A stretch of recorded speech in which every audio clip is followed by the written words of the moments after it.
Hello everyone, welcome to Online Help Guide. Today in this video, I'm going to show you how to change the viewers of your post to friends only in Tango. So without any further ado, let's get started. First of all, open Tango application.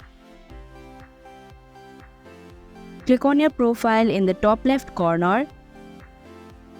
Now go to privacy option. Here click on posts and moments option. Click on posts and here you'll have to select friends only option. Click on the save button and that is how you can change the viewers of your post to friends only in Tango. Thank you for watching Online Help Guide. Hope this video was helpful. If it was, hit the like button and comment down if you have any questions or feedback. Also, if you are new to our channel, subscribe and hit the bell icon so that you don't miss our upcoming videos.